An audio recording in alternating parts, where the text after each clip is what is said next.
ಎಲ್ಲರಿಗೂ ನಮಸ್ಕಾರ. ನಾನು ಹಾರ್ದಿಕ್ ಪಾರೇಖ್, ಫ್ಯಾಲ್ಕನ್ ಕಾಯಿನ್ಸ್ ಗ್ಯಾಲರಿಯಿಂದ. ನಮ್ಮ ಜೊತೆ ಇವತ್ತು ಒಬ್ಬರು ಸ್ಪೆಷಲ್ ಗೆಸ್ಟ್ ಇದ್ದಾರೆ, ಶ್ರೀ ಹಸೇನ್ ಸಾಹೇಬ್. ಅವರು ಸೀನಿಯರ್ ಎಡಿಟರ್ ಆಗಿದ್ದಾರೆ ಸಾಲಾರ್ ನ್ಯೂಸ್ ಪೇಪರಲ್ಲಿ. And he is also a very prominent and very serious collector. ನಮ್ಮ ಕರ್ನಾಟಕದ ಹಿಸ್ಟ್ರಿ ಹೇಗೆ ಕ್ರೊನಾಲಜಿಕಲಿ ಕಲೆಕ್ಟ್ ಮಾಡ್ತಾರೆ ಕಾಯಿನ್ಸ್, ಆನಂದ ಡೈನೆಸ್ಟಿಯಿಂದ ಹಿಡಿದು ಕುರಾಜು, ಮೈಸೂರು, ಟಿಪ್ಪು, ಬಹಮನಿ ಸುಲ್ತಾನ್ ಇಂದ ಹಿಡಿದು ಕರ್ನಾಟಕದ ಲಾಸ್ಟ್ ಒಡೆಯರ್ವರೆಗೂ ಎಂತೆಂಥ ಕಾಯಿನ್ಸ್ಗಳೆಲ್ಲ ಬಂದಿದೆ ಅದೆಲ್ಲ ಕಾಯಿನ್ಸ್ ಕಲೆಕ್ಟ್ ಮಾಡ್ತಾರೆ ಮತ್ತು ಹಿಸ್ಟ್ರಿ ಬಗ್ಗೆ ಸ್ಟಡಿ ಮಾಡ್ತಾರೆ. ರೀಸೆಂಟಾಗಿ ಸಾಹೇಬರು ಹಂಪಿ ಉತ್ಸವಲ್ಲಿ ಒಂದು ಪ್ರೆಸೆಂಟೇಷನ್ನು ಕೊಟ್ಟಿದ್ದಾರೆ ಒಂದು ಸಬ್ಜೆಕ್ಟಲ್ಲಿ, ವಿಜಯನಗರ ಕಾಲದ್ದು. ಸರ್, ನಿಮ್ದು ಏನು ಕಲೆಕ್ಷನ್ ಇದೆ, ಸಬ್ಜೆಕ್ಟ್ಸ್ ಯಾವ ಸಬ್ಜೆಕ್ಟ್ಸಲ್ಲಿ ಸ್ಟಡಿ ಮಾಡ್ತೀರಾ ಒಂದೊಂದು ಸ್ವಲ್ಪ? ಇಲ್ಲ, ಈಗ ನಮ್ಮ ನಾಡು ಏನಿದೆ ಕರ್ನಾಟಕ, ಈ ಕರ್ನಾಟಕದಲ್ಲಿ ಯಾವಾಗಲಿಂದ ರಾಜರು ಆಡಳಿತ ಪ್ರಾರಂಭ ಮಾಡಿದರು ಮತ್ತು ಆ ರಾಜರು ಚಲಾವಣೆಗೆ ತಂದ ನಾಣ್ಯಗಳನ್ನು ನಾನು ಸಂಗ್ರಹ ಮಾಡ್ತಾ ಇದ್ದೇನೆ. ಅಂದರೆ ನಾವು ಈಗ ಇತಿಹಾಸವನ್ನು ನೋಡಿದಾಗ ಈ ನಂದ ರಾಜಮನೆತನದಿಂದ ಕರ್ನಾಟಕದ ಒಂದು ಮೂಲೆಯಿಂದ ಅದು ಆಡಳಿತ ಪ್ರಾರಂಭ ಆಗೋದು ಗೊತ್ತಾಗುತ್ತೆ. ನಾನು ಅಲ್ಲಿಂದ ನಾಣ್ಯಗಳನ್ನು ಸಂಗ್ರಹ ಪ್ರಾರಂಭ ಮಾಡಿದ್ದೀನಿ. ಈಗ ನಂದ ರಾಜಮನೆತನ ಆದಮೇಲೆ ಚಂದ್ರಗುಪ್ತ ಮೌರ್ಯ ಅವರು ಇಲ್ಲಿ ಕರ್ನಾಟಕದ ಸಂಬಂಧ ಇದೆ. ಸೊ ಹಾಗಾಗಿ ಅವ್ರದ್ದು ನಾಣ್ಯ ಸಂಗ್ರಹ ಮಾಡಿದ್ದೀನಿ. ಅದರ ಜೊತೆಯಲ್ಲಿ ಮತ್ತು ಸಾಮ್ರಾಟ್ ಅಶೋಕ್ ಅವರು ಇಲ್ಲಿ ಸುವರ್ಣಗಿರಿ ಅಂತ ಒಂದು ರಾಜಧಾನಿ ಮಾಡಿಕೊಂಡು ಅವರು ಇಲ್ಲಿ ಆಡಳಿತ ಮಾಡಿದ್ದಾರೆ. ಆಡಳಿತ ಅಷ್ಟೇ ಅಲ್ಲದೆ ಇಲ್ಲಿ ಸುಮಾರು ಜಾಗದಲ್ಲಿ ಅವರು ಶಿಲಾಶಾಸನವನ್ನು ಬರೆಸಿದ್ದಾರೆ ಬರ್ಮಿ ಲಿಪಿಯಲ್ಲಿ. ಅವರು ಇದೇ ರೀತಿ ಅಖಂಡ ಭಾರತದಲ್ಲಿ ಅನೇಕ ಕಡೆ ಬರೆಸಿದ್ದಾರೆ.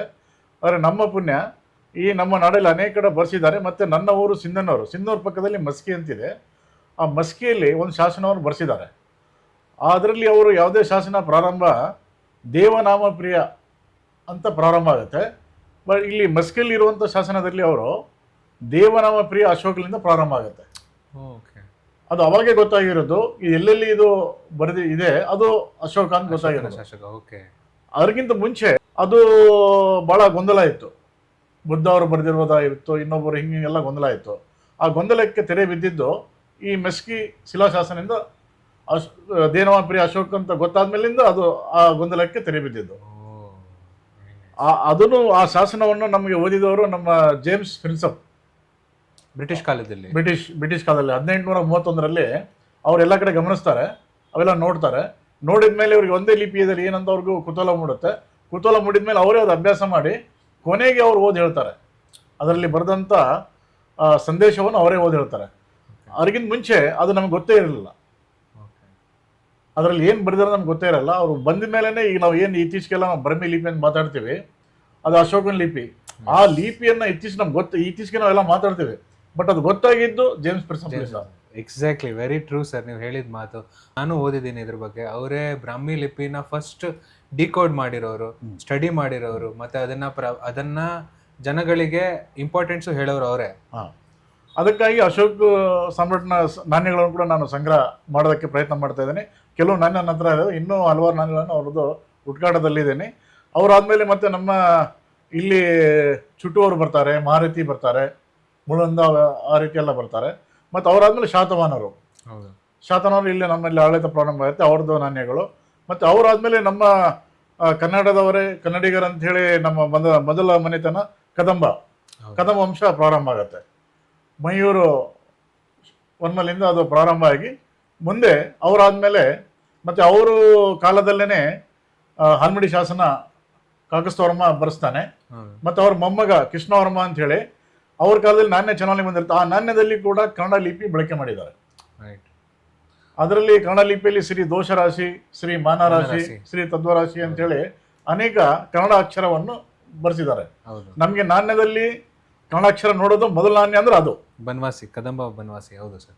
ಆಮೇಲೆ ನಿಮಗೆ ಕನ್ನಡ ಚರಿತ್ರೆ, ಕನ್ನಡ ಅಕ್ಷರ ಚರಿತ್ರೆ ಸಿಗೋದೇ ಬನವಾಸಿಯಿಂದ. ಹಾಗಾಗಿ ಅವ್ರ ನಾಣ್ಯ ಕೂಡ ನಾನು ಬಹಳ ಸಂಗ್ರಹ ಮಾಡ್ತಾ ಇದ್ದೀನಿ. ಇನ್ನೂ ಬೇಕಾಗಿದೆ, ಇನ್ನೂ ಅದರಲ್ಲಿ ಇನ್ನೂ ಹುಡುಕಾಟದಲ್ಲಿ ಇದ್ದೇನೆ. ಅದು ಅವ್ರದ್ದಾದ್ಮೇಲೆ ಮತ್ತೆ ಬಾದಾಮಿ ಚಾಳುಕ್ಯರು ಅವ್ರದ್ದು ಸಂಗ್ರಹ ಮಾಡಿದ್ದೀನಿ. ಅವರಾದ್ಮೇಲೆ ರಾಷ್ಟ್ರಕೂಟರು ಅವರು ಆಗಿನ ಕಾಲದಲ್ಲಿ ಕನ್ನಡ ಇನ್ನೂ ಸ್ವಲ್ಪ ಅಭಿವೃದ್ಧಿ ಆಗಿತ್ತು. ಕನ್ನಡ ಲಿಪಿ ರಾಷ್ಟ್ರಕೂಟದಲ್ಲಿ ಸ್ವಲ್ಪ ಈಗ ಅಂದರೆ ಕದಂಬ ಕಾಲದಲ್ಲಿ ಲಿಪಿ ಏನಿದೆ ಆ ಲಿಪಿ ಇನ್ನೂ ಸ್ವಲ್ಪ ದುಂಡಾಗಿತ್ತು, ಇನ್ನೂ ಸ್ವಲ್ಪ ಬೆಳವಣಿಗೆ ಆಗಿತ್ತು. ಬರ್ಮಿ ಲಿಪಿಯಿಂದನೇ ಕನ್ನಡ ಲಿಪಿ ಆಗಿದೆ. ಈ ಬರ್ಮಿ ಲಿಪಿ ಬಿಟ್ಟು ಸ್ವಲ್ಪ ಅದರಲ್ಲಿ ಸ್ವಲ್ಪ ವ್ಯತ್ಯಾಸ ಇತ್ತು ಕದಂಬ ಲಿಪಿಯಲ್ಲಿ. ಆದರೆ ರಾಷ್ಟ್ರಕೂಟ ಲಿಪಿಯಲ್ಲಿ ಬಹಳಷ್ಟು ಬದಲಾವಣೆ ಆಗಿದೆ. ಬಹಳಷ್ಟು ಅಕ್ಷರ ಸ್ವಲ್ಪ ಗುಂಡಾಗಿ ಗೊತ್ತಾಗುತ್ತರ ಇದೆ. ಮತ್ತೆ ಅವರು ನಾಣ್ಯ ಕೂಡ ಬಹಳ ಕಡಿಮೆ, ಅವರ ನಾಣ್ಯ ಕೂಡ ಬಹಳ ವಿರಳ, ಬಹಳ ಅಲ್ಲಲ್ಲಿ ಸಿಗೋದು ಬಹಳ ಕಷ್ಟ. ಅದ್ರ ನಂತರ ಒಂದು 2 ನಾಣ್ಯ ಇದೆ, 2 ನಾಣ್ಯ ಇದೆ. ಇನ್ನು ಮಿಕ್ಕಿದ ನಾಣ್ಯ ಕೂಡ ಅದೇ ರೀತಿ ನಾನು ಸಂಗ್ರಹ ಮಾಡೋದಕ್ಕೆ ಪ್ರಯತ್ನ ಮಾಡ್ತಾ ಇದ್ದೀನಿ. ಮತ್ತೆ ಅವರಾದ್ಮೇಲೆ ಚಾಳುಕ್ಯರು, ಮತ್ತೆ ಯಾದವ್, ದೇವಗಿರಿ ಯಾದವ್ ಸೇವನರು ಅಂತ ಏನೋ ಕರಿತೀವಿ ಅವ್ರದ್ದು. ಅದೇ ರೀತಿ ನಮ್ಮ ನಾಡಲ್ಲಿ ಇನ್ನು ಈ ಕಡೆ ಗಂಗರು, ಮತ್ತೆ ಅವರಾದ್ಮೇಲೆ ಕಳ್ಚೂರಿ, ಮತ್ತೆ ವಿಜಯನಗರ ಸಾಮ್ರಾಜ್ಯ, ಮತ್ತೆ ಒಡೆಯರು. ಮತ್ತೆ ಇವರು ವಿಜಯನಗರ ಸಾಮ್ರಾಜ್ಯದಲ್ಲಿ ಅವರ ಅಧೀನದಲ್ಲಿ ಬರುವಂತ ಸಣ್ಣ ಸಣ್ಣ ರಾಜರು ಬಹಳಷ್ಟು ಇದ್ರು, ಪಾಳೆಗಾರರು ಇದ್ರು. ಎಲ್ಲಿವರೆಗಿದ್ರು ಅಂದ್ರೆ ಸುಮಾರು ಸುಮ್ಮನೆ ಅಭ್ಯಾಸ ಮಾಡಿದ್ರೆ ನೋಡೋದು ಗೊತ್ತಾಗತ್ತೆ 200 ರಾಜರು, ಸಣ್ಣ ಸಣ್ಣ ರಾಜರು ಇದ್ದು ಅವ್ರ ಅಧೀನದಲ್ಲಿ ಅಂತ ಗೊತ್ತಾಗುತ್ತೆ. 200 ರಾಜಗಳು.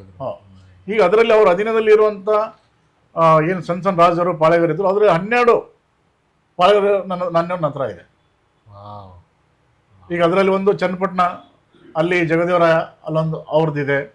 ಮತ್ತೆ ಗೇರುಸೊಪ್ಪ ಅವ್ರದ್ದಿದೆ. ಮತ್ತೆ ಬಾರ್ಕೋರ್ ಅಲ್ಲಿದೆ. ಮತ್ತೆ ಲೆಕ್ಕನ ದಂಡನ ಅಂತ ಹೇಳಿ ಇಲ್ಲಿ ಮಧುರೈ ಅಲ್ಲಿದೆ. ಮತ್ತೆ ಆಂಧ್ರದಲ್ಲಿ ಇನ್ನು ಕೆಲವರು ಅಧೀನದಲ್ಲಿ ಇರುವಂತ ಅವ್ರದ್ದು ನಾಣ್ಯ ಕೂಡ ನಾನು ಸಂಗ್ರಹ ಮಾಡಿದ್ದೀನಿ. ಮತ್ತೆ ವಿಜಯನಗರ ಸಾಮ್ರಾಜ್ಯದಲ್ಲಿ 28 ರಾಜರು, 28ರಲ್ಲಿ 23 ರಾಜ್ಯಕ್ಕಿಂತಲೂ ಹೆಚ್ಚು ನಾಣ್ಯ ತಂದಿದ್ರು. ಅದರಲ್ಲಿ ಸುಮಾರು ನನ್ನ ಹತ್ರ ಒಂದು 20 ರಾಜರವರೆಗೂ ನನ್ನ ಹತ್ರ ಈ ನಾಣ್ಯ ಇದೆ. ಇನ್ನು ಮಿಕ್ಕಿದವ್ರದ್ದು ಅದೇ ಹುಡುಗಾಟದಲ್ಲಿ ಅದನ್ನು ಮಾಡ್ತಾ ಇದ್ದೀನಿ.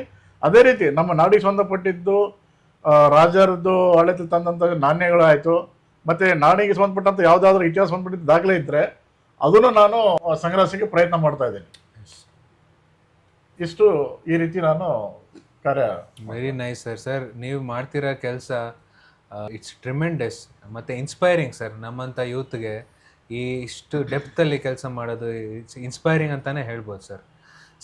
ಇನ್ನೂ ಒಂದು ವಿಷಯ ಕೇಳಬೇಕಾಗಿತ್ತು. ನಿಮ್ಮದು ರೀಸೆಂಟಾಗಿ ನಮಗೆ ನೀವು ಒಂದು ವಿಡಿಯೋ ಕಳಿಸಿದ್ರಿ, ಹಂಪಿ ಉತ್ಸವಲ್ಲಿ ನೀವು ಒಂದು ಸ್ಪೀಚ್ ಕೊಡ್ತಿದ್ದೀರಾ. ಸೊ ಅದ್ರ ಬಗ್ಗೆ ಸ್ವಲ್ಪ ಹೇಳ್ತೀರಾ? ಇದು ಹಂಪಿ ಉತ್ಸವ 7 ವರ್ಷದಿಂದ ನಡೀತಾ ಇದೆ. ಓಕೆ.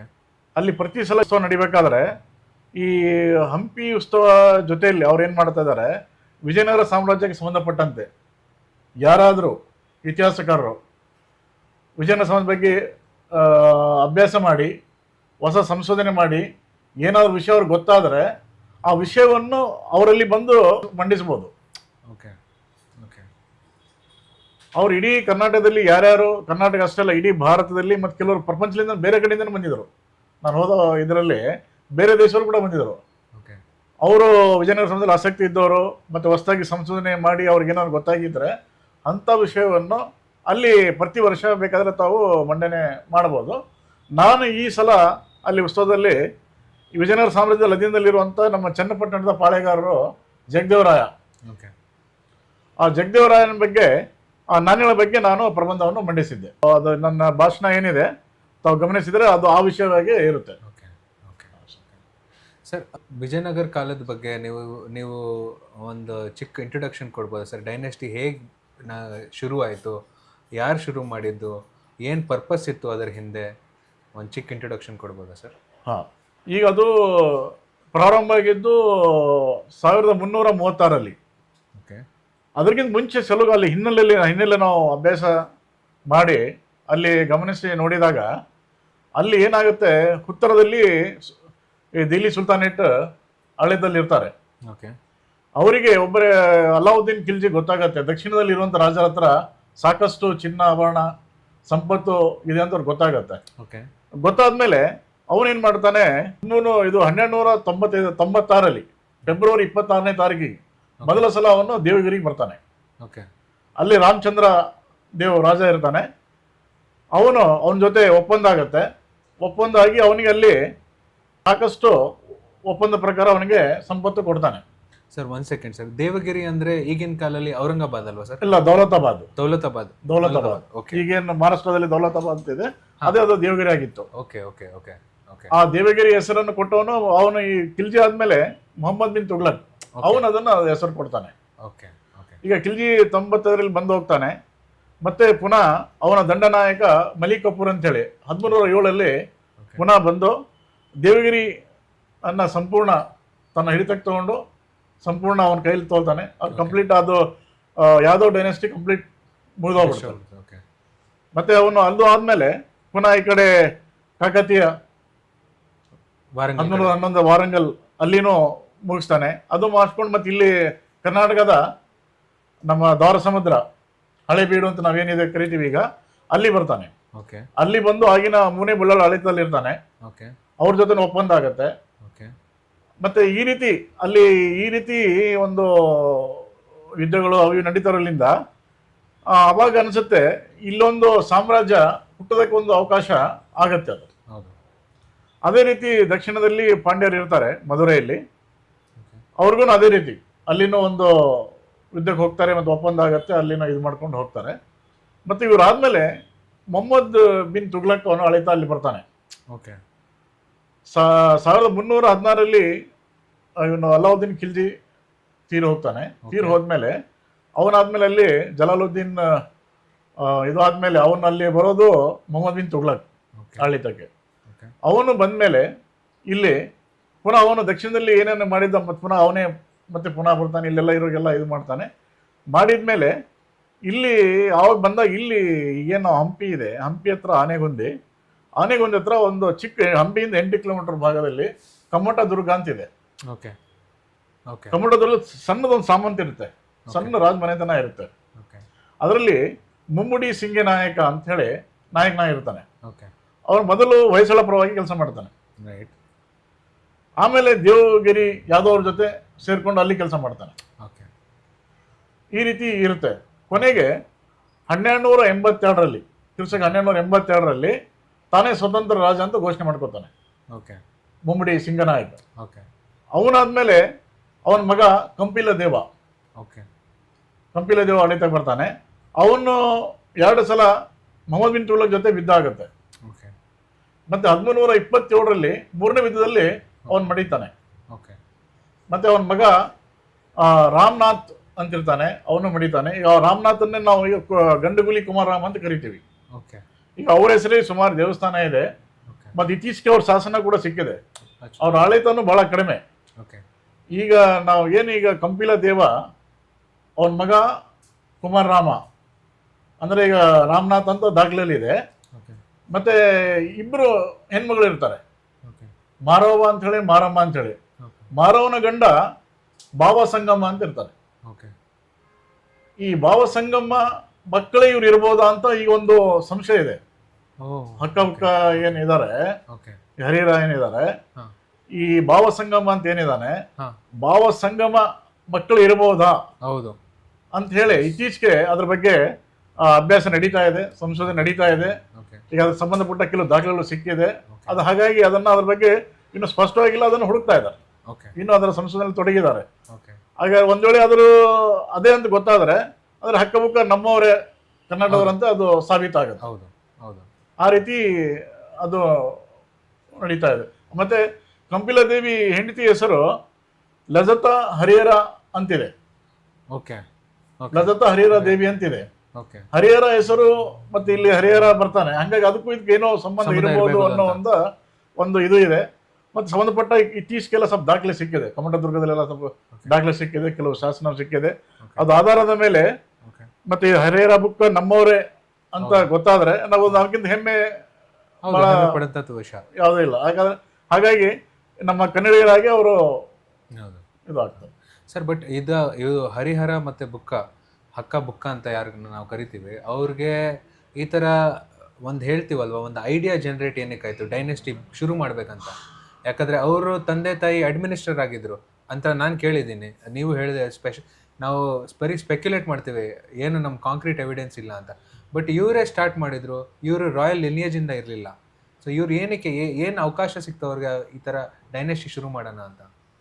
ನೋಡಿ, ಅವಾಗ ಆಗಿನ ಕಾಲದಲ್ಲೇ ಆಗಿನ ಒಂದು ಸಮಯದಲ್ಲಿ 4 ದೊಡ್ಡ ಇಲ್ಲಿ ಆಳಿತ ಇತ್ತು, ರಾಜರಿದ್ರು. ಒಂದು ವರಂಗಲ್ ರಾಜ ಕಾಕತಿಯವರಿದ್ರು, ಈ ಕಡೆ ದೇವಗಿರಿ ಇದ್ರು, ಮತ್ತೆ ಈ ಕಡೆ ಹೊಯ್ಸಳ ಮುನೆ ಬಳ್ಳಾರ್ ಇದ್ರು, ಮತ್ತೆ ಈ ಕಡೆ ಪಾಂಡ್ಯರು. ದಕ್ಷಿಣದಲ್ಲಿ 4 ದೊಡ್ಡ ರಾಜರಿದ್ರು. ಈ 4 ರಾಜರನ್ನ ಉತ್ತರದ ದಿಲ್ಲಿ ಸುಲ್ತಾನ್ ಏನ್ ರಾಜರು ಇದ್ದಾರೆ ಅವ್ರು ಇಲ್ಲೆಲ್ಲ ಬಂದು ಧ್ವಂಸ ಮಾಡಿ, ದಾಳಿ ಮಾಡಿ ಸಂಪೂರ್ಣ ನಾಶ ಮಾಡಿಬಿಡ್ತಾರೆ. ನಾಶ ಮಾಡಿದ್ಮೇಲೆ ಇಲ್ಲಿ ಒಂದು ಡೈನೆಸ್ಟಿ ಬಹಳ ಅವಶ್ಯಕತೆ ಇರುತ್ತೆ. ಹಾಗಾಗಿ ಮತ್ತೆ ಸೃಷ್ಟಿ ಕೂಡ ಆಗತ್ತೆ, ಆ ರೀತಿ ಒಂದು ಬೇಕಾಗಂತ ಒಂದು ಅವಶ್ಯಕತೆ ಇದು ಆಗತ್ತೆ. ಓಕೆ ಹಾಗಾಗಿ ಅದು ಇಲ್ಲಿ ಒಂದು ಸಾಮ್ರಾಜ್ಯ ಆಗಿ ಬೆಳೆಯುತ್ತೆ. ಓಕೆ ಒಂದು ವೇಳೆ ಈ ಉತ್ತರದಲ್ಲಿರುವಂಥ ಸುಲ್ತಾನರು ದಕ್ಷಿಣಕ್ಕೆ ಬರದೇ ಹೋಗಿದ್ರೆ ಬಹುಶಃ ಇದು ವಿಜಯನಗರ ಸಾಮ್ರಾಜ್ಯ ಆಗ್ತಿತ್ತೋ ಇಲ್ಲೋ ಗೊತ್ತಿಲ್ಲ. ಯಾಕಂದ್ರೆ ಆಲ್ರೆಡಿ ಅಲ್ಲಿ 4 ರಾಜ್ಯರು ಇದ್ರು. ಹೌದಾ ಕರೆಕ್ಟ್. ಆಮೇಲೆ ಇದು ಈ ಜಾಗ ಏನಿದೆ ಆನೆಗುಂದಿ ಹಂಪಿ ಏನಿದೆ ಇದು ಒಂದು ಸರಹದ್ದು ಇತ್ತು. ಓಕೆ ಈ ಹೊಯ್ಸಳ ರಾಜರಿಗೆ ಅದೇ ಬೌಂಡ್ರಿ ಹೌದು ಸರಹದ್ದು. ಹೌದು ಮತ್ತೆ ಈ ಕಡೆ ಕಾಕತಿಯವ್ರಿಗೂ ಅದೇ ಬೌಂಡ್ರಿ, ಹೌದು ಮತ್ತೆ ಈ ಕಡೆ ದೇವಗಿರಿನೂ ಅದೇ ಬೌಂಡ್ರಿ. ರೈಟ್. ಆ ಜಾಗಕ್ಕೆ ಎಲ್ಲ ತಿಕ್ಕಾಡಿ 3 ರಾಜ್ಯರು ಅದನ್ನೇ ಈ ತಮ್ಮ ಸರಹದ್ದನ್ನ ವಿಸ್ತರಣೆ ಮಾಡೋಕ್ಕೋಸ್ಕರ ಯಾವಾಗಲೂ ಯುದ್ಧ ಮಾಡ್ತಾರೆ ಅವರು. ಓಕೆ ಹಾಗಾಗಿ ಆ ಜಾಗ ಬಹಳ ಪ್ರಮುಖ ಆಗಿತ್ತು.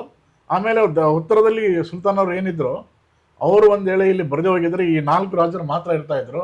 ಇವ್ರು ಯಾವುದೇ ಕಾರಣಕ್ಕೂ ಇಲ್ಲಿ ಆಗೋಕೆ ಅವಕಾಶನೇ ಇರ್ತಾ ಇರಲಿಲ್ಲ. ವಾವ್, ಒಳ್ಳೆ ಇನ್ಸೈಟ್ ಸರ್. ಈ ಡೆಪ್ತ್ ಅಲ್ಲಿ ನಾನು ಯಾವತ್ತೂ ಯೋಚನೆ ಮಾಡಿಲ್ಲ ಸರ್. ಥ್ಯಾಂಕ್ ಯು ಸರ್ ಈ ಇನ್ಸೈಟ್ ಕೊಡೋಕ್ಕೆ. ಸರ್ ಇವಾಗ ರೀಸೆಂಟಾಗಿ ಸಿಕ್ಕಿದ್ದ ತಾಮ್ರಪತ್ರ ಬಗ್ಗೆ ನಿಮ್ದು ಏನು ಅಭಿಪ್ರಾಯ ಇದೆ ಸರ್? ಹಾಂ, ನನಗಿದೆ ಇತ್ತೀಚೆಗೆ ಗೊತ್ತಾಯಿತು. ಇಲ್ಲಿ ಪಾಲ್ಕಾನ್ ಕೋಯಿನ್ ಗ್ಯಾಲರಿ ಗೊತ್ತಾದ್ಮೇಲೆ ನನಗೆ ಭಾಳ ಅದು ಖುಷಿ ಆಯಿತು. ಈಗ ವಿಜಯನಗರ ಸಾಮ್ರಾಜ್ಯದ ಬಗ್ಗೆ ಪ್ರಾರಂಭದ ಬಗ್ಗೆ ಪ್ರಾರಂಭ ಆಗಿದ್ದ ಬಗ್ಗೆ ಭಾಳಷ್ಟು ಗೊಂದಲ ಇದೆ. ಆ ಗೊಂದಲಕ್ಕೆ ಪರಿಹಾರ ಇದು ಆಗ್ಬೋದು. ತಾವೇನು ಎಲ್ಲ ಶ್ರಮಪಟ್ಟು ಏನು ಇವತ್ತು ಅದನ್ನು ಪತ್ತೆ ಹಚ್ಚಿ ತೊಗೊಂಡು ಬಂದಿದ್ದಾರೆ, ಅದರ ಮೂಲಕ ಆ ಗೊಂದಲಕ್ಕೆ ಪರಿಹಾರ ಆಗ್ಬೋದು. ಅಷ್ಟೇ ಅಲ್ಲದೆ ಈಗ ಶಾಸನದಲ್ಲಿ ಅವ್ರ ವಂಶದ ಬಗ್ಗೆ ಹೇಳ್ಕೊಂಡಿದ್ದಾರೆ. ಮತ್ತು ಆ ವಿಷಯದ ಮೇಲೆ ಹೆಚ್ಚಿನ ಗಮನ, ಈಗ ಅದು ಹೆಚ್ಚಿನ ವಿಷಯವನ್ನು ಸಿಗುತ್ತೆ. ಮತ್ತು ಅದು ಅಲ್ಲದೆ ಅಲ್ಲಿ ಇನ್ನು 5 ಹೆಸರಲ್ಲಿ 3 ಹೆಸರು ಚಲ್ತಿಯಲ್ಲಿ ಇದೆ. ಇತಿಹಾಸದ ಬುಕ್ಕಲ್ಲಿ ಪುಟದಲ್ಲಿ ಚಲ್ತಿಯಲ್ಲಿ ಇದೆ. ಇನ್ನು 2 ಹೆಸರು ಹೊಸ ಹೆಸರಿದೆ, ಹೌದು, ಚಂದ್ರನ ಮತ್ತು ಯದು ಅಂತೇಳಿ. ಹೌದು. ಈಗ ಅದ್ರ ಬಗ್ಗೆ ಇತಿಹಾಸಕಾರರು ಗಮನ ವಹಿಸಬೇಕಾಗುತ್ತೆ. ಓಕೆ.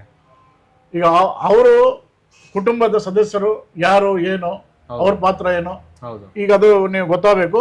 ಈಗ ಅದು ನಿಮ್ಮ ಶಾಸನದಿಂದ ಅದೊಂದು ಚಲನೆ ಕೊಟ್ಟಂಗ. ಹೌದು. ಈಗ ಇತಿಹಾಸಕಾರರು ಏನಿದ್ದಾರೆ ಮತ್ತು ಹಿರಿಯ ಬುದ್ಧಿಜೀವಿಗಳು ಏನಿದ್ದಾರೆ ಅವರೆಲ್ಲ ಈ ಕಡೆ ಎಲ್ಲ ಈ ವಿಷಯಕ್ಕೆ ಗಮನ ಕೊಟ್ಟು ಇದನ್ನ ಇನ್ನೂ ಅಭ್ಯಾಸ ಮಾಡಿದರೆ ಹೆಚ್ಚಿನ ಮಾಹಿತಿಯನ್ನು ನಮಗೆ ಗೊತ್ತಾಗುತ್ತೆ. ಇದು ನಮ್ಮ ನಾಡಿಗೆ ಒಂದು ಹೊಸ ದಿಕ್ಕು ಕಡೆ ತೊಗೊಂಡು ಹೋಗ್ಬೋದು. ಈ ಶಾಸನ ಏನಿದೆ ನಮ್ಮ ವಿಜಯನಗರ ಸಾಮ್ರಾಜ್ಯದ ಕುಟುಂಬದ ಬಗ್ಗೆ ಒಂದು ಹೊಸ ದಿಕ್ಕನ್ನು ಇದು ತೋರಿಸ್ಬೋದು, ಅಥವಾ ಗೊಂದಲಕ್ಕೆ ಒಂದು ತೆರೆ ಎಳಿಬೋದು. ಓಕೆ ಸರ್, ಯಂಗ್ಸ್ಟರ್ಸ್ಗೆ ಮತ್ತು ಈ ವಿಡಿಯೋ ನೋಡಿರೋರಿಗೆ ಏನು ಮೆಸೇಜ್ ಇದೆ ಸರ್? ಒಂದು ಮೆಸೇಜ್ ಇಲ್ಲ, ನಾನು ಹೇಳೋದು ಅಷ್ಟು, ನಮ್ಮ ನಾಡಲ್ಲಿ ಇಂತಿಂಥ ರಾಜರೆಲ್ಲ ಆಡಳಿತ ಮಾಡಿ ಹೋಗಿದ್ದಾರೆ, ಅವೆಲ್ಲ ನಾವು ಮರೆತು ಹೋಗಿದ್ದೀವಿ. ದಯವಿಟ್ಟು ಆ ರೀತಿ ಆಗಬಾರ್ದು. ಅದನ್ನು ನಾವೆಲ್ಲ ಕಡಿಮೆ, ನಮಗೇನು ಸಮಯ ಇಲ್ಲಾಂದ್ರೂ ನಮ್ಮ ಹಿಂದೆ ಆಳಿದಂಥ ರಾಜರ ಬಗ್ಗೆ ಸ್ವಲ್ಪ ತಿಳ್ಕೊಳ್ಳೋದಕ್ಕೆ ಪ್ರಯತ್ನ ಮಾಡಬೇಕು. ಅದೇ ರೀತಿ ಅವ್ರ ಬಗ್ಗೆ ಅನೇಕ ವಿಷಯಗಳು ಇದ್ದಾವೆ. ಈಗ ಮೈಸೂರು ಒಡೆಯರು, ನಾಲ್ವಡಿ ಕೃಷ್ಣರಾಜ ಒಡೆಯರವರು, ನೀವು ಅವ್ರ ಜೀವನ ಚರಿತ್ರೆ ಓದಿ ಅಥವಾ ಅವರ ಆಡಳಿತದಲ್ಲಿರುವಂಥದ್ದನ್ನು ಓದಿ, ಅವ್ರು ಮಾಡಿದಂಥ ಕೆಲಸ ಪ್ರಥಮ ಬಾರಿಗೆ ಇರುತ್ತೆ. ಭಾರತದಲ್ಲಿ ಪ್ರಥಮ ಬಾರಿ ಕರೆಂಟ್ ತಂದಿದ್ದು ಅವರು, ಹೌದು, ಮತ್ತೆ ಡ್ಯಾಮ್ ಕಟ್ಟಿಸಿದ್ದು ಅವರು. ಅದೇ ರೀತಿ ಅನೇಕ ವಿಷಯಗಳನ್ನು ತಗೊಂಡ್ರೆ ಸುಮಾರು ವಿಷಯಗಳು ನಮ್ಮ ನಾಡಲ್ಲಿ ಅಷ್ಟೇ ಅಲ್ಲ, ಭಾರತದಲ್ಲಿ ಪ್ರಥಮ ಬಾರಿಗೆ ಮಾಡಿದವರು ಇವರು. ಅದೇ ರೀತಿ ಅನೇಕ ರಾಜರು ಕೂಡ ಒಬ್ಬೊಬ್ಬರು ರಾಜ ಒಂದೊಂದು ಕೆಲಸ ಇಲ್ಲಿ ಮಾಡಿದ್ದಾರೆ. ನಮ್ಮ ಯುವಕರಿಗೆ ಹೇಳೋದಷ್ಟೇ, ನಮ್ಮ ನಾಡಿನ ಬಗ್ಗೆ ತಾವು ಸ್ವಲ್ಪ ತಿಳ್ಕೊಳ್ಳಿ ಮತ್ತು ಇನ್ನೊಬ್ಬರಿಗೆ ಅದನ್ನು ತಿಳಿಸಿ ಅಂತೇಳಿ ಅವರಲ್ಲಿ ನಾನು ಮನವಿ ಮಾಡ್ಕೋತೀನಿ. Thank you very much sir. ಬಹಳ ಸಂತೋಷ ಆಯಿತು ನೀವು ಇವತ್ತಿನ ದಿನ ಬಂದ್ಬಿಟ್ಟು. ಇಲ್ಲ, ನನಗೂ ಅವಕಾಶ ಮಾಡಿಕೊಟ್ಟಿದ್ದಕ್ಕೆ ತಮಗೂ ತುಂಬ ಧನ್ಯವಾದ. ಇಷ್ಟು ಸಪೋರ್ಟ್ ಮಾಡಿದ್ರಿ sir, thank you very much. ಇಲ್ಲ, ನಾನು ನಿಮ್ಮ ತಂದೆಯವರು ಕೀರ್ತಿ ಪರೇಖಂತಿದ್ದಾರೆ. ನಾ ಪ್ರಾರಂಭದಲ್ಲಿ ಮೊದಲ ಸಲ ಭೇಟಿ ಆದಾಗ ನನಗೇನು ಗೊತ್ತಿರಲಿಲ್ಲ ನಾಣ್ಯದ ಬಗ್ಗೆ. ನನಗೆ ಬರೀ ಇತಿಹಾಸದ ಬಗ್ಗೆ ಸ್ವಲ್ಪ ಆಸಕ್ತಿ ಇತ್ತು. ಅವರು ಸ್ವಲ್ಪ ಹೇಳಿದರು ಹಿಂಗೆ ಅಂತ. ಅವ್ರು ಹೇಳಿದ್ಮೇಲೆ, ಅವ್ರ ಮಾತು ಕೇಳಿದ್ಮೇಲೆ ನನಗೆ ಯಾಕೋ ಮತ್ತೆ ಇದರಲ್ಲಿ ಆಸಕ್ತಿ ಬೆಳೆಯಿತು. ಮತ್ತೆ ಪುನಃ ಬರ್ತಾ ಇದ್ದೆ. ಅವರು ಮಾತುಗಳಿಂದ, ಅವರು ಹೇಳೋ ಸಲಹೆಗಳಿಂದ ನನಗೆ ಇದರಲ್ಲಿ ತೊಡ್ಕೊಳ್ಳೋ ಅವಕಾಶ ಆಯಿತು. ಇವತ್ತು ನಾನು ಏನು ಸ್ವಲ್ಪ ಈ ವಿಷಯದಲ್ಲಿ ಮುಂದುವರಿತಾ ಇದ್ದೇನೆ ಅಂದರೆ ಅವ್ರಲಿಂದ. ಅವ್ರು ಯಾಕೆಲಿಂದ್ರೆ ಅವರು ಎಲ್ಲ ಸ್ವಲ್ಪ ದಾರಿ ತೋರಿಸಿದ್ರು. ಹಾಗಾಗಿ ಅವ್ರಿಗೆ ನಾನು ಯಾವಾಗಲೂ ನೆನೆಸ್ಕೊಳ್ತಾ ಇರ್ತೀನಿ. Thank you sir, thank you very much sir. Okay.